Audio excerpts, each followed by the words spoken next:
આ એક સૂત્ર જીવનમાં સમજી લેજો. કોઈને પણ દુઃખી કરીને સુખી રહે, અને કોઈને દુઃખી જોઈને સુખી થાય એ વૈષ્ણવ કહેવાય જ. કોઈની આંખમાં આંસુ આવે અને આપણે મજા માણીએ આંસુને જોઈને, એ તો આસુરી વૃત્તિ કહેવાય. આ વાત જીવનમાં લખી રાખજો. કોઈને દુઃખી કરીને ક્યારે સુખી નહીં થવાય. ઉલટાનું ઊંધું છે, કોઈને સુખી કરીને જ સુખી થવાય છે. કોઈને સુખી કરીને જ આનંદિત થવાય છે. તમારે સુખી થવું હોય એનું સીધું સૂત્ર છે, આજે મેં કોને સુખી કર્યો. અને સુખી કરવાનો અર્થ કેવલ પૈસા આપી દેવા જ નથી થતું. કોઈને પ્રોત્સાહનથી, કોઈને સન્માન આપીને, કોઈને વાણીથી, કોઈને વ્યવહારથી, અનેક પ્રકારથી સુખ આપી શકાય છે. સુખનો એક જ રસ્તો નથી, અનેક પ્રકારથી સુખી કરાય છે. બસ જીવનમાં સુખી કરતા શીખી જાઓ તો તમારા જીવનમાં સુખ આપમેળે આવી જશે. અને કદાચ બહાર ક્યાંક કોઈ મોટા સુખ ના આપી શકો, નક્કી કરો કથા સાંભળ્યા પછી, અમારે ભગવાને જે પારિવારિક સંબંધો અમને આપ્યા છે, ભગવાને જે વ્યક્તિઓ મને ઘરમાં આપ્યા છે, મારે બધાને સુખી રાખવા છે. આવો જો સંકલ્પ કરો ને તો કથા સાંભળવી સફળ થઈ ગઈ કહેવાય. આ કથા તમારામાં બેસી ગઈ કહેવાય. અને એટલે જ તમને બધાને સુખી કરવા માટે મહાપ્રભુજી કહે, પરિવારમાં એક સદસ્ય વધારી દો અને એનું નામ છે ઠાકોરજી. ઠાકોરજી પુષ્ટાવીને ઘરે પધરાવો એટલે તમારા ઘરનું એક મેમ્બર વધી ગયું, અને એ મારા ઘરના એક સદસ્ય છે, એ રીતે પ્રભુને ઘરમાં રાખો. પ્રભુના ગ્રસ્તાશ્રમના દર્શન કરી નારદજી પ્રસન્ન થયા છે અને કહ્યું કે પ્રભુ કેવા સ્વજનોને સાચવે છે. જરાસંઘ ઉદ્ધારની કથા આવી. રાજસુ યજ્ઞ કરવો છે પણ જરાસંઘને જીતવો બાકી છે. બ્રાહ્મણનો વેશ લઈને પરમાત્માની સાથે જરાસંઘ પાસે ભીમ અને અર્જુન બંને ગયા છે, યાચના કરી છે. અને ભિક્ષા માંગવામાં જ્યારે જરાસંઘે કહ્યું તમે માંગો એ આપું, ત્યારે ભિક્ષામાં યુદ્ધ માંગ્યું છે, મલ્લ યુદ્ધ માંગ્યું. ભીમ સાથે યુદ્ધ કર્યું છે, પણ જેવા શરીરના ફાંક કરે અને પાછા જોડાઈ જાય, ફાટા કરે પાછા જોડાઈ, ભગવાને યુક્તિ કરીને બતાવ્યું બંનેને ઊંધી દિશામાં નાખો. જરાસંઘનો ઉદ્ધાર થયો છે અને રાજસુ યજ્ઞનો નિર્ધાર કરવામાં આવ્યો. યુધિષ્ઠિર મહારાજે રાજસુ યજ્ઞ કર્યો છે, બધાને આમંત્રિત કર્યા છે. અને આટલું મોટું આયોજન હોય ત્યારે ઘરના બધા લોકોને જુદી જુદી જવાબદારીઓ આપવામાં આવે. તમે આ સાચવજો, જે જેમાં કુશળ હોય એ દરેક જવાબદારીઓ એને આપી આપણે કે તમે આ કરજો, તમે આ કરજો, તમે આ કરજો, એમ બધાને જુદી જુદી જવાબદારીઓ આપી છે. મહાભારતમાં તો બહુ વિસ્તારથી આ પ્રસંગ છે. જેને જેનો શોખ હોય અને જેને જેની આવડત હોય એ કામ એને સોંપાય. ભીમને ભોજનની જવાબદારી આપી, કે ભોજનનો શોખીન છે અને શોખીન હોય એને જ સોંપાય. જેને ખાલી ખીચડી જ ભાવતી હોય એને જમણવાની જવાબદારી ના અપાય.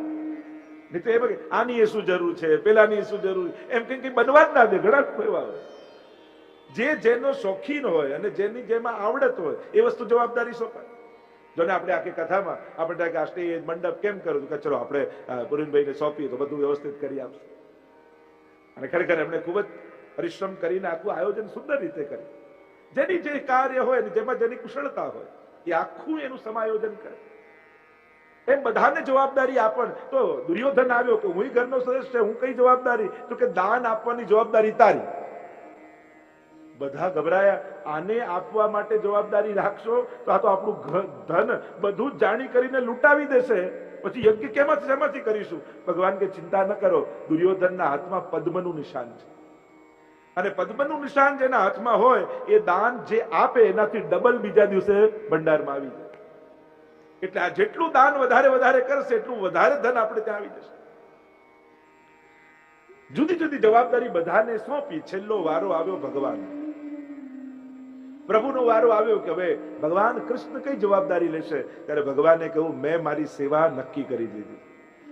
તો પ્રભુ આપે થોડી સેવા કરવાની, ના, મેં મારી જવાબદારી સ્વીકારી. હું પણ તમારા પરિવારનો એક સદસ્ય છું, કુટુંબનો એક સદસ્ય છું, એટલે મારે પણ જોડાવવું જોઈએ. અને મારે શું કરવું મેં નક્કી કરી લીધું છે. ત્યારે પાંડવોએ કીધું કે આપ શું કરશો?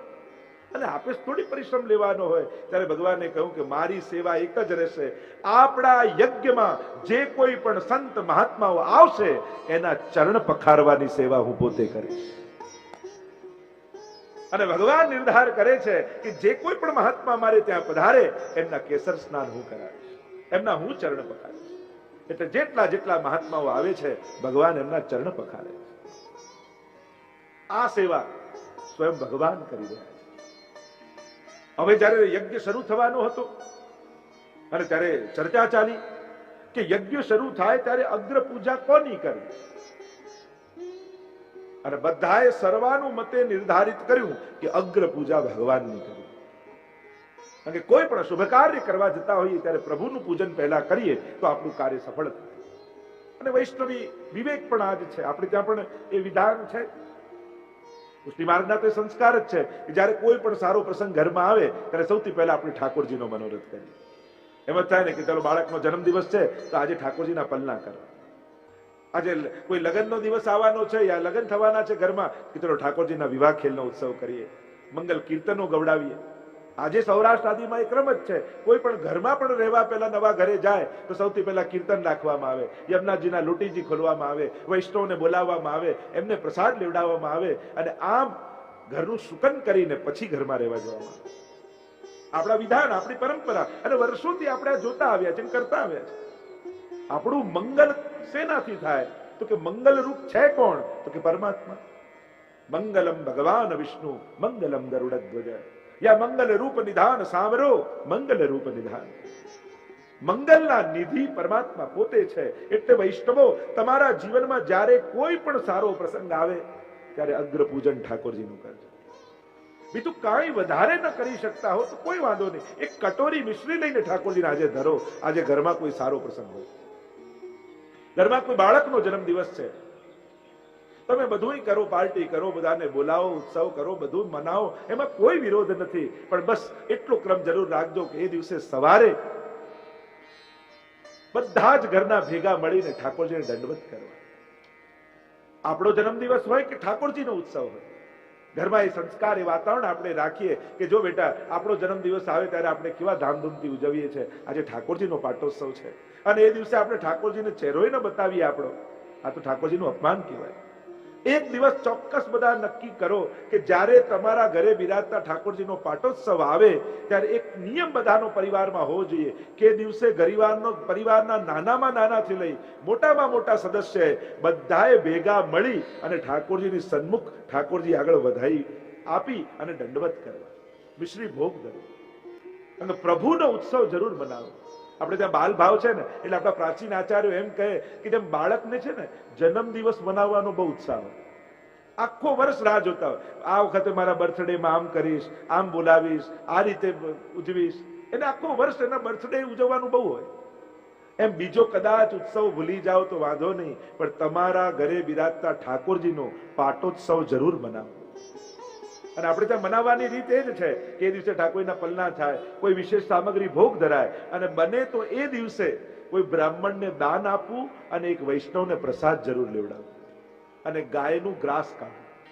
આપણે ત્યાં ઉત્સવ મનાવવાના આ અંગ છે અને આ અંગમાં આ ચાર વસ્તુ બહુ મહત્વની. એક પ્રભુને વિશેષ ભોગ ધરવો, બીજું કોઈ પણ બ્રાહ્મણને યથાશક્તિ દાન આપવું, ત્રીજું ગાય માટે ગ્રાસ કાઢવો અને ચોથું આ એ દિવસે વૈષ્ણવને પ્રસાદ ભલે કણિકા લેવડાવો કે પાતળ લેવડાવો, પણ આ ચાર વસ્તુ થાય તો ઉત્સવ થાય. આપણે ત્યાં તો એમ કહ્યું છે ખાન પાન તાન ગાન માન દાન, આટલી વસ્તુ ભેગી થાય તો ઉત્સવ મનાવ્યો કહેવાય. યાદ રહી ગયું બધાને? ખાન પાન તાન ગાન માન દાન, આ છ વસ્તુ ભેગી થાય ત્યારે ઉત્સવ થાય. તો બને તો તમારા ઘરમાં આ વિવેક જરૂર રાખજો. બને તો કોશિશ કરો કે અઠવાડિયામાં એક વાર ઘરના બધા જ ભેગા મળી એક વાર કોઈ પણ દર્શનને તમને અનુકૂળ આવતો હોય પણ હવેલીએ પરિવારના બધા ભેગા મળી સાથે એક દર્શને દંડવત કરવા જરૂર જો. અને અત્યારે તકલીફ એ છે કે આખો મહિનો જતો રહે પણ કોઈ એવી જગ્યા નથી હોતી કે જ્યાં ઘરના બધા એક જગ્યાએ ભેગા જતા હોય. અને જ્યાં વડીલોને જવું ગમતું હોય ત્યાં યુવાનોને ન ગમે, યુવાનોને જ્યાં ગમતું હોય ત્યાં બાળકોને ન ગમે. એટલે કે હવે એવી જગ્યાઓ ખતમ થઈ રહી છે જ્યાં બધાને આનંદ આવે, જ્યાં બધા એક સાથે જઈ શકે. શું આપણે બધા અહીંયા જેટલા બેઠા છીએ એવો સંકલ્પ ન કરી શકીએ કે બાળકોને કઈ અઠવાડિયું તમે જે કોઈ બધું જ કરીશું, બધું બનાવી આપીશું, બધું સાચવીશું, પણ એક વાત તમારી માનવાની, રવિવાર કે શનિવાર કે જે દિવસ ફાવતો હોય એ દિવસે રાજભોગ કે શયન જે સમય ફાવતો હોય આપણે બધાએ ભેગા મળી અને ઠાકોરજીની સન્મુખ અને ગુરુની સન્મુખ ચોક્કસ જઈશું. આ એક સંકલ્પ જો ઘરે ઘરે રહે ને તો તમારા ઘરમાંથી ક્યારે પણ ધર્મ બહાર નહીં જાય. આટલો નાનો સંકલ્પ, કોઈ મોટો પ્રતિજ્ઞા આ મોટું દાન આપવાનું નથી કહેતો. એક નાનો સંકલ્પ કે પરિવારના બધા ભેગા મળી ઠાકોરજીને વંદન કરવા છે. જે એક સંસ્કાર અને સંસ્કાર રૂપે આપણા કુટુંબમાં વણાઈ જશે. કોશિશ કરો, પ્રયાસ કરો, કરશો તો થશે, થશે પછી નહીં થાય. કરો. ઘણી વાર એમ થાય ઠાકોરજી કૃપા કરશે ને ત્યારે થશે, એટલે ભગવાનના કાર્યો બધું ભગવાન પર છોડી દે. એમ થાય કે આ દુકાન નથી ખોલી, ભગવાન ચલાવી આપશે. ત્યારે તો એમ થાય ના હું નહીં ખોલું તો ક્યાંથી ચાલશે. અને એટલા માટે ઉત્તમ કાર્યો આપણે કરવા પડશે, સંકલ્પિત થવું પડશે, અને ત્યારે ઉત્તમ વાતાવરણનું સર્જન થશે સમાજમાં. અહીંયા અગ્ર પૂજા પ્રભુની કરવી એમ કહ્યું ને, વિરોધ કર્યો શિશુપાલે, ભયંકર વિરોધ કર્યો. ન કહેવાના બધા જ વચનો પરમાત્માને કહ્યા. અને જે આખી કથા આવે છે કે એને નિર્ધારિત હતું કે ભગવાનના હાથે એનો ઉદ્ધાર થાય, ભગવાને સુદર્શન છોડ્યું અને ઉદ્ધાર થયો શિશુપાલ. આગળ સુદામા ચરિત્રની કથાનું વર્ણન આવ્યું. કૃષ્ણનો કોઈ એક સખા બ્રાહ્મણો બ્રહ્મવિત્તમ, બ્રાહ્મણ છે, લૌકિક ધન નથી પણ બ્રહ્મવિત્ત છે, ભગવત નામનું ધન છે. પ્રશાંતાત્મા જીતેન્દ્રિય, કેવો છે? શાંત, મનમાં કોઈ લાલસા નથી, ઇન્દ્રિયોના વિજય કર્યા છે. અને આ છે ભગવાનનો સખા સુદામા. મહાપ્રભુજી મધુરાષ્ટકમાં પણ કહે છે સખ્યમ મધુરમ, પ્રભુની સાખ્યતા મધુર છે. કોણ કોણ સખા પ્રભુના? જો વ્રજલીલામાં જોવા આવો તો સૌથી પહેલા આ વ્રજ બાળકો ભગવાનના સખા છે. સખીઓના નામ ભાગવતજીમાં નથી પણ સખાઓના નામ છે. વિશાલ, તોક્ષ, દામાદ, સખાઓના નામ ભાગવતજીમાં આપ્યા છે. જેવી ભક્તિ ગોપીઓની છે એવી જ ભક્તિ સખાઓની છે. ઘણીવાર ભક્તિ માર્ગમાં આપણે ગોપીઓની ગાથા ગાઈએ છીએ પણ સખાઓને અવગણી દઈએ છીએ. પણ જેવો ભાવ ગોપીઓનો છે ને એવો જ ભાવ સખાઓનો છે. સતત પ્રભુના સાનિધ્યમાં, સતત પ્રભુની સેવામાં સખાઓ રહે છે. એવી જ ભક્તિ સખાઓ. તો બાલ અવસ્થામાં બ્રજ બાળકો સખા છે. મથુરા જ્યારે પ્રભુ પધાર્યા હતા, ઉદ્ધવજીને ભગવાનના સખા કહ્યા છે. પ્રધાન તો છે પણ પ્રભુના સખા છે. પરમ જ્ઞાની, એના પર પણ પ્રભુએ કૃપા કરી, પત્ર લખીને આપ્યો. અને ગઈકાલે જે આપણે ચર્ચા ભ્રમરગીતની કરી, એમાં કોના ઉપર કૃપા થઈ? ભ્રમરગીતના પ્રસંગમાં ભગવાન તો ત્યાં જ રહ્યા, ગોપીઓએ ત્યાં રહી, પણ રંગાઈ ગયા ઉદ્ધવજી. એટલે આખી લીલા એમ તો કૃપા કરી ઉદ્ધવ ઉપર પરમાત્મા, પોતાનું સાખ્ય નિભાવ્યું. ત્રીજા સખા જેને વારે ઘડીએ પરમાત્મા સખા સખા કહીને ગીતાજીમાં સંબોધે છે એ છે અર્જુન. અર્જુન ઉપર કેવી ભગવાને કૃપા કરી છે. પોતે તીર ખાધા પણ અર્જુનની રક્ષા કરી. આ ભગવાનનું સાખ્ય છે. અને ચોથા સખા દ્વારિકા લીલામાં સુદામા છે. અયાચક વ્રત લીધું છે. ક્યારે જીવનમાં માંગીશ નહીં, મળે એ સ્વીકારીશ. જેટલું માંગવાની વૃત્તિ જીવનમાં વધારે, અને માંગની વૃત્તિ, જો રાજા અને ભિક્ષુકમાં ફરક શું? જેની અંદર આપવાની વૃત્તિ એ રાજા, જેની અંદર માંગવાની વૃત્તિ એ ભિક્ષુક. વૃત્તિ કેવી છે? માણસ ગમે તેટલો મોટો હોય જુદી વાત છે, એની વૃત્તિ કેવી છે? હંમેશા સંસારમાં માંગતા રહો છો, તારે આમ કરવું જોઈએ, તારે આમ આપવું જોઈએ, તારે આમ લેવું જોઈએ. તમારી અંદર સતત વૃત્તિ કેવી છે? ભગવાનનો જે ભક્ત હોય એ આપવાની વૃત્તિ વાળો. અહીંયા અયાચક વ્રત છે, પત્ની છે, બાળકો છે. પત્ની કહેવા લાગી, નાથ, તમારા સંકલ્પો, તમારા નિયમો, તમારો ધર્મ, એનો આદર હું કરું છું. મારા મનમાં તમારા માટે ખૂબ આદર છે. તમારી અર્ધાંગીની છું, એટલે તમારા દરેક સંકલ્પો સાથે હું જોડાયેલી છું. મને ગૌરવ છે તમારા માટે. પણ નાથ, બાળકો ભૂખ્યા સુવડાવવા પડે ને એ મારાથી જોવાતું નથી.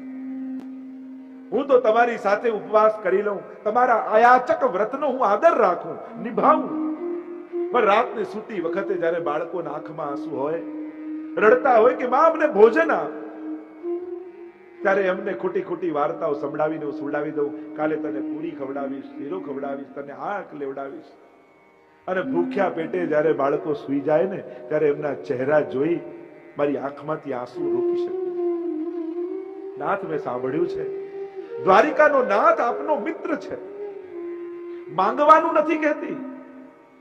મેં તો સાંભળ્યું છે કે એકવાર કોઈ એના દર્શન કરી આવે ને તો એનું ભવનું દારિદ્ર્ય ટળી જતું હોય છે. એક વાર એને મળી તો આવો. માંગવાનું નથી કહેતી, એના દર્શન કરીને આવો. જેમ રોજ પત્ની આમ કહેવા લાગ્યા ને વારે ઘડીએ કહેવા લાગ્યા, ત્યારે સુદામાને એમ થયું કે આ મારી પત્ની નથી કહેતી, મને લાગે છે કે ભગવાનને જ મળવાની ઈચ્છા થઈ લાગે છે. એટલે આને નિમિત્ત બનાવી અને પરમાત્મા મને પોતાની પાસે બોલાવી રહ્યા છે. ઘણીવાર ઠાકોરજી કોઈની જીભનો ઉપયોગ કરીને કંઈક કહે, એ આપણી સમજ હોવી જોઈએ કે સમજી જઈએ કે હમણાં આ વ્યક્તિ નથી બોલતો, આની જીભ પર બેસીને ભગવાન બોલાવી રહ્યા છે. ઘણીવાર આપણને કોઈ ગુરુજનના મુખે, કોઈ વૈષ્ણવજનના મુખે એમ કે ચાલો ને હવેલી, ચાલો ને બ્રજમાં, ચાલો ને કથામાં, ત્યારે આપણને સમજ જોઈએ કે હમણાં આ વ્યક્તિ નથી કહેતો, હમણાં આની જીભે બેસીને ભગવાન બોલાવે છે કે ભગવાન ઈચ્છે છે કે તું એ મારી કથામાં આવ. આ પ્રભુ કૃપા કરી રહ્યા છે. મનમાં થયું ભગવાન મળવા માંગતા લાગે છે અને કહ્યું કે તું કહે છે આટલા દિવસથી, તો કાલે જ હું દ્વારકાધીશને મળવા જઈશ. પણ મળવાની વાત આવી એટલે તુરંત મનમાં જાગ્યું કે જાઉં છું તો ખરા, પણ ખાલી હાથે મિત્ર પાસે કેમ જાઉં? આવી અવસ્થામાં પણ જે આપવાનું વિચારે છે એ જ ભગવાનનો ભક્ત હોઈ શકે. જેના ઘરમાં કાંઈ નથી એ પણ ભગવાન પાસે જાય ત્યારે શું વિચારે છે? શું લઈને જઈશ, શું માંગીશું, એનું બેસીને લિસ્ટ નથી કરતા, પણ ભગવાન પાસે જઈએ તો ભગવાનને શું આપીશું એનો વિચાર કરે. અને પ્રસિદ્ધ કથા છે કે 4 મુઠ્ઠી તાંદુલ ભરીને આપ્યા અને બીજા દિવસે નીકળ્યા છે સુદામાજી. પોટલી ખભા પર રાખી અને એક પોતળી પહેરી હાથમાં લાકડી લઈને નીકળ્યા ઘરમાંથી. પ્રભુના નામનું સ્મરણ કરતા કરતા ચાલ્યા ઘરેથી અને નીકળ્યા દ્વારિકા તરફ. કૃષ્ણ શરીર છે, ભૂખ્યું પેટ છે, બહુ ચાલી ન શક્યા, થાકી ગયા, એક વૃક્ષની નીચે સૂઈ ગયા. અને સૂઈ ગયા ત્યારે પ્રભુએ વિચાર કર્યો કે મારો ભક્ત જો 10 ડગલા ચાલે ને તો 90 ડગલા હું ચાલીને સામે ગયા. યોગ નિંદ્રામાં લીધા એમને, ઉપાડ્યા સુદામાજીને અને દ્વારિકાની બહાર સુડાવી દીધા. જ્યાં સુદામાજીના નેત્રો ખુલ્યા, જુએ તો સોનાની દ્વારિકા સામે દેખાય છે. ચારે બાજુ ઊંચા ઊંચા ઘુમટ અને મહેલ દેખાય છે. જતા કોઈ વ્યક્તિને પૂછ્યું કે આ કયું ગામ છે? ત્યારે કહ્યું આ તો દ્વારિકાધીશની દ્વારિકા છે. અરે હું અહીંયા આવી પણ ગયો, ક્યાં સમય વ્યતીત થઈ ગયો ખબર ન પડી.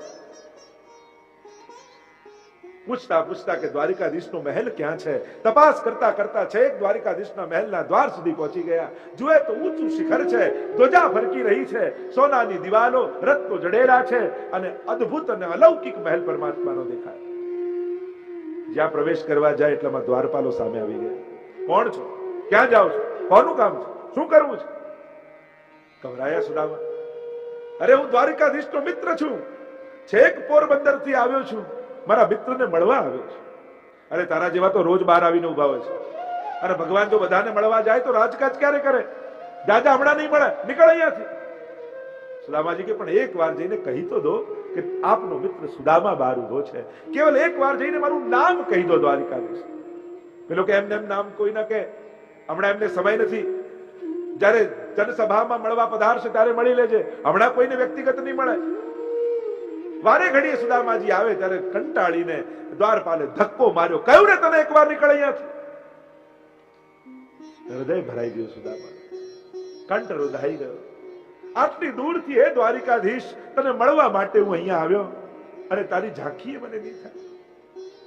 એક વાર જઈને કહી દો દ્વારિકાધીશને કે એનો મિત્ર સુદામા છે. એક વાર કહી દો, હું તમને વચન આપું છું, હું જતો રહીશ. દ્વારપાલોને આવી દયા.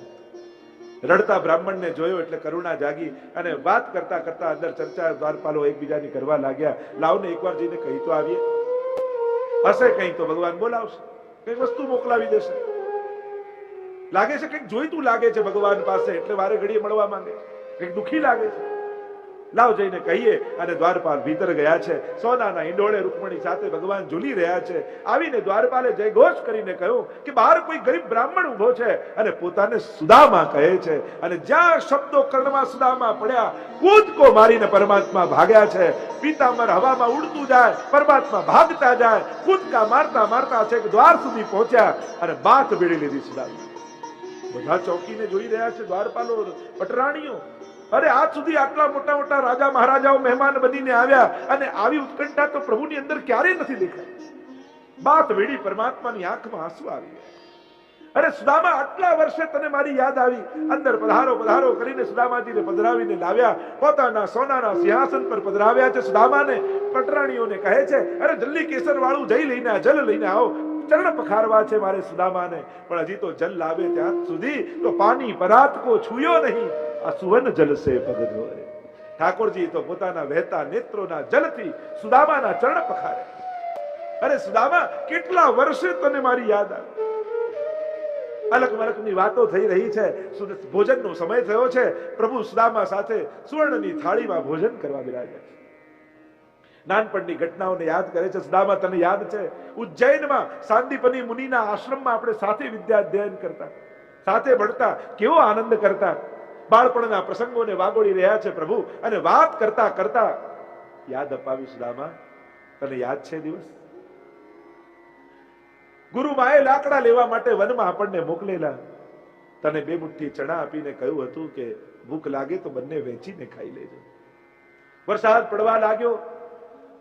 હું નીચેની ડાળીએ ને તું ઉપરની ડાળીએ ને તેમ, ત્યારે તું એકલો ખાતો હતો ને મેં પૂછ્યું કે ગુરુમાએ કંઈ આપ્યું છે?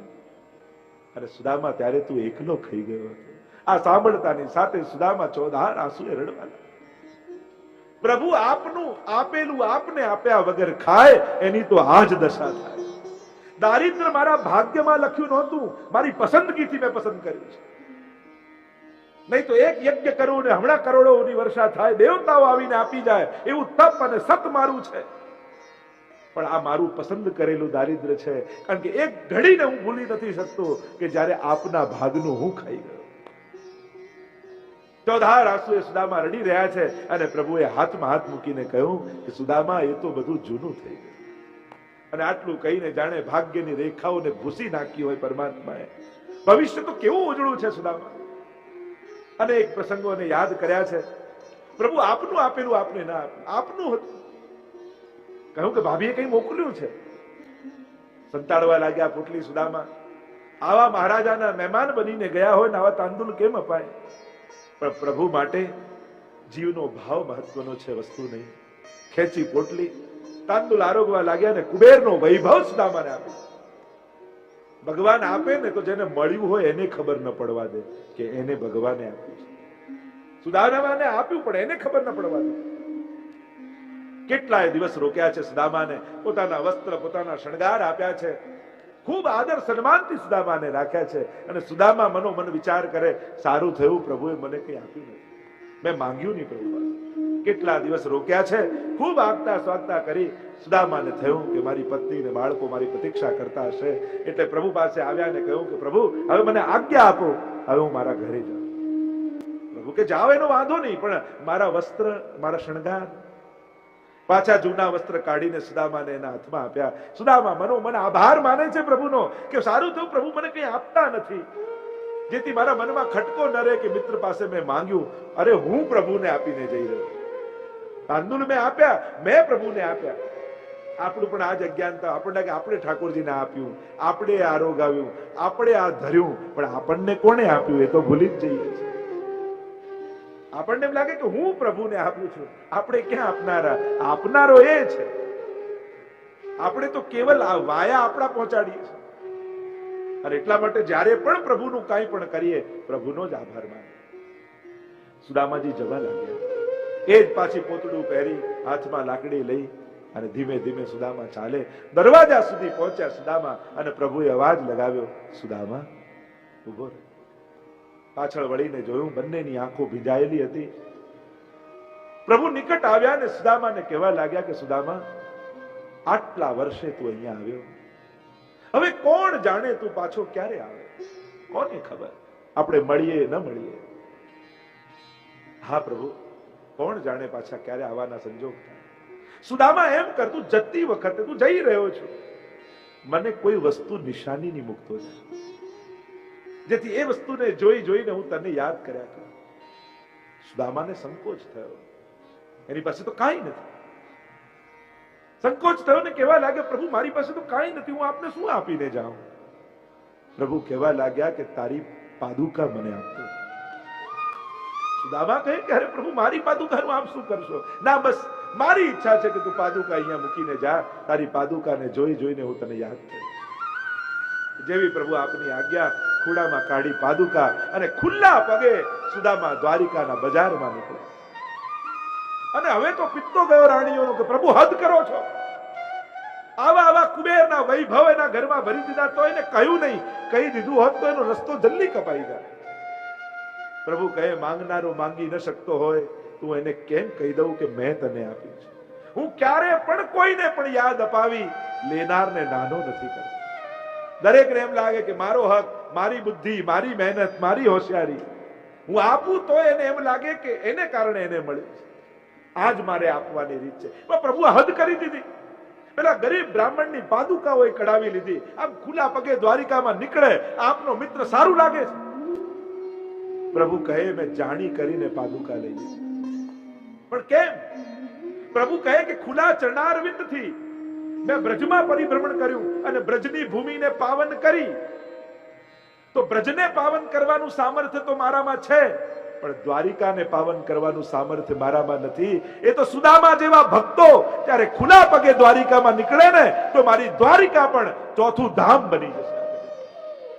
લોકો યાત્રા કરવા આવશે અહીંયા અને આ ભૂમિનો સ્પર્શ કરી ભવભવના પાપને ઓગાળી દેશે. જેને આવી વિકટતા હોય, આવા સંકટ હોય, તોય મને આપીને જતા હોય ને એવા ભક્તોના તો ચરણમાં હું મારું મસ્તક નમાવું છું. હું ઈચ્છતો હતો કે એના ચરણોના સ્પર્શ આ દ્વારિકાની ધૂળને મળે, એની રજને મળે તો મારી દ્વારિકા ચોથું ધામ બની જાય. અને સુદામા તો આવ્યા છે ચાલતા ચાલતા પોતા સુદામાપુરીમાં, અને જુએ તો ઝૂંપડું દેખાતું નથી, સોનાના મહેલ ઉભા છે. ગભરાયા સુદામા, અરે હું ગયો ને કોઈ રાજાએ ચઢાઈ કરી, મારું ઝૂંપડું તોડી નાખ્યું, હવે તો રહેવાના સ્થાન પણ ઘરમાં ન રહ્યા. પ્રભુ આ કેવી પરીક્ષા કરો છો? એટલામાં રાણી જેવી શણગાર સજેલી કોઈ સ્ત્રી દોડતી દોડતી આવી રહી છે. અને સુદામાને થયું કે આ રાણી મારા ઝૂંપડાને તોડીને મહેલ બાંધી દીધો છે. ગભરાયા, ડર્યા. દોડતી દોડતી સ્ત્રી આવી, નિકટ આવી તો ખબર પડી પોતાની પત્ની છે. ના, ઠાકોરજીએ કૃપા કરી, કુબેરનો વૈભવ આપણા ઘરમાં ભરી દીધો. ક્યાં હતા ને પ્રભુએ ક્યાં લાવીને મૂક્યા? અને આ સાંભળતાની સાથે પોક મૂકીને સુદામાજી રડી પડ્યા, ઘૂંટણીએ બેસી ગયા. રહ્યો તું કપટીનો કપટી. હું તો રાજી થતો થતો આવતો હતો કે હું ભગવાનને આપીને આવું છું. ઘરે આવીને ખબર પડી કે આપનારો તો તું જ છે. તું કપટી છું, આપે છે તું, પણ અમને ખબરે પડવા દેતો નથી કે તું આપી રહ્યો છે. અમે જીવ સાધારણ લોકો એમ માનીએ કે અમે આ બધું કરીએ, અમે સેવા કરીએ, અમે આ બધું આ ભગવાનને આપીએ. અમે કોઈ આપને આપવા સમર્થ નથી. એ આપનારો તું જ છે.